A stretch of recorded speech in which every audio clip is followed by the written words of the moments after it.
dan malamku telah menjadi siang. Dahsyat dan ajaib semua yang kau selesaikan. Kemanakah aku dapat pergi menjauhi rohmu yang sejati? Kemanakah aku dapat lari menjauhi kasih anugerahmu?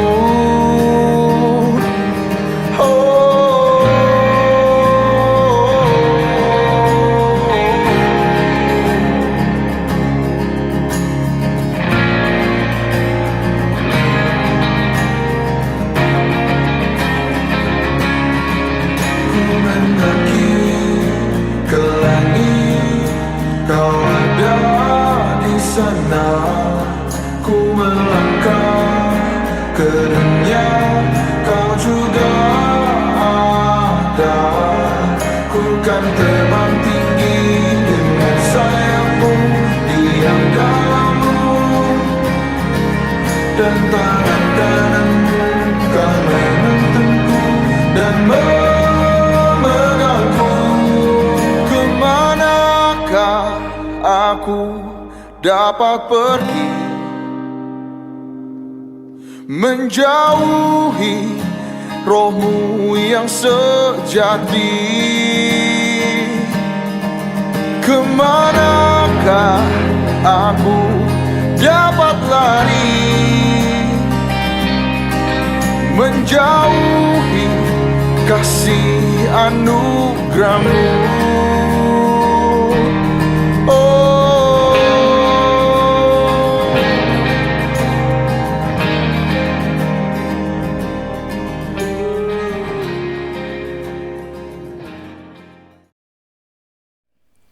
Salam Bapak Ibu Saudara yang dikasihi oleh Tuhan.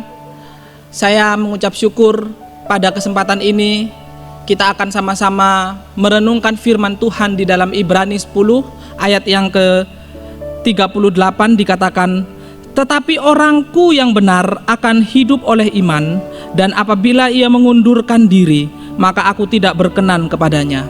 Bapak Ibu Saudara yang dikasihi Tuhan, saya ingin mengajak kita untuk merenungkan firman Tuhan tentang hidup oleh iman. Seringkali kita hidup oleh kekhawatiran kita sendiri, hidup oleh pikiran-pikiran kita sendiri, hidup oleh prasangka-prasangka yang ada di dalam hati kita sendiri. Tetapi Ibrani 10 ayat 38 mengingatkan bahwa hendaknya kita hidup oleh iman. Banyak orang bisa hidup oleh kekuatannya, bahkan bisa saja orang hidup oleh kedagingannya. Tetapi kita yang mau bertumbuh dewasa di dalam Tuhan, Ibrani 10 ayat 38 ini mengingatkan, mari kita hidup oleh iman kita. Dan dikatakan di ayat ini bahwa iman itu harus dikerjakan dengan tekun.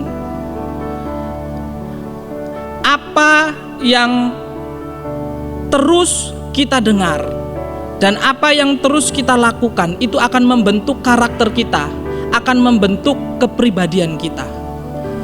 Apa yang menjadi kebiasaan kita akan menentukan apa yang ada di depan kita, akan menentukan masa depan kita. Kalau kita hidup oleh kekhawatiran kita, maka itu akan mempengaruhi masa depan kita, hari depan kita. Kalau kita hidup oleh perkataan-perkataan orang-orang dari luar di sekitar kita, mungkin perkataan-perkataan yang tidak membangun, perkataan-perkataan negatif, itu pun akan mempengaruhi kita. Kalau kita hidup oleh kekhawatiran kita, kita hidup oleh kekuatan kita sendiri, maka kita bisa menjadi orang-orang yang jatuh dan orang-orang yang gagal. Tetapi kita diingatkan kita hidup oleh iman, maka kita akan dikuatkan. maka kehidupan rohani kita akan terus dibangun. Bagaimana caranya hidup oleh iman, Bapak Ibu Saudara? Kalau kita lihat di dalam Roma 10 ayat 17 dikatakan, jadi iman timbul dari pendengaran, dan pendengaran oleh firman Kristus.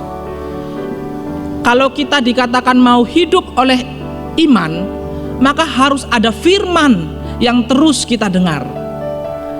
Bapak Ibu Saudara bisa memilih, kita akan hidup oleh iman, artinya kita mau terus mendengar firman Tuhan, atau kita hidup oleh perkataan orang lain, oleh kekhawatiran kita sendiri, oleh ketakutan kita sendiri. Kalau kita lihat di dalam Lukas pasal 18 ayat 8 dikatakan, aku berkata kepadamu, ia akan segera membenarkan mereka. Akan tetapi jika anak manusia itu datang, adakah ia mendapati iman di bumi?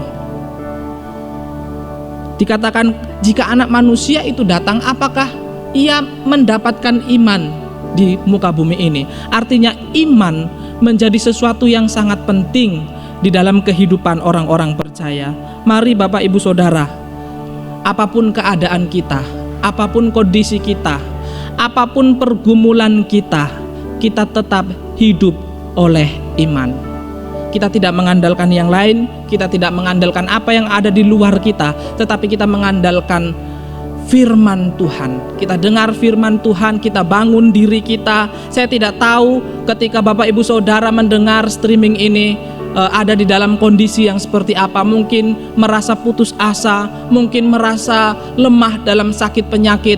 Dikatakan Ibrani 10 ayat 38, tetap saja hidup oleh iman.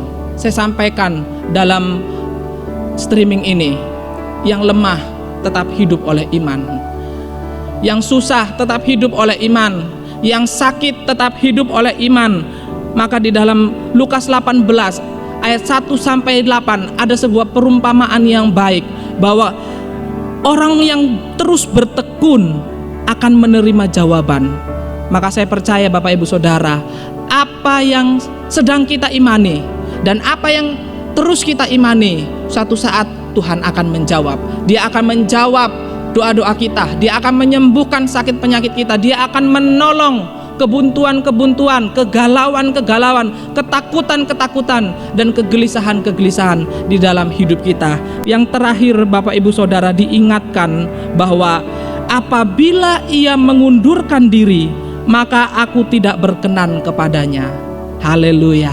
Kalau kita mengundurkan diri, berubah setia daripada iman itu, maka Tuhan tidak berkenan kepada kita. Apapun yang kita hadapi, apapun yang kita alami, selagi kita masih punya iman, Tuhan masih berkenan kepada kita. Haleluya. Mari kita berdoa. Terima kasih Tuhan Yesus buat firman-Mu yang mengingatkan kami untuk tetap setia dan bertekun dan memiliki iman yang benar di dalam kebenaran firman-Mu. Kami berdoa supaya jangan sakit penyakit, kelemahan-kelemahan, kekurangan-kekurangan, kekhawatiran-kekhawatiran menjadi penghambat bagi kami untuk kami berubah setia. Tetapi biarlah itu semua Tuhan untuk tetap menguatkan kami memiliki iman di dalam Engkau ya Tuhan. Terima kasih Bapa di sorga, kami bersyukur kepada Tuhan dan kami mau tetap terus di dalam perjuangan iman ini. Di dalam nama Tuhan Yesus Kristus kami berdoa, haleluya. Amin. Ku melangkah kerana Kau juga ada. Ku kan terbang tinggi dengan sayapmu, diam dalammu, dan tangan kananmu kan menentangku dan memegangku. Kemanakah aku dapat pergi menjauhi roh-Mu yang sejati? Kemanakah aku dapat lari menjauhi kasih anugerah-Mu?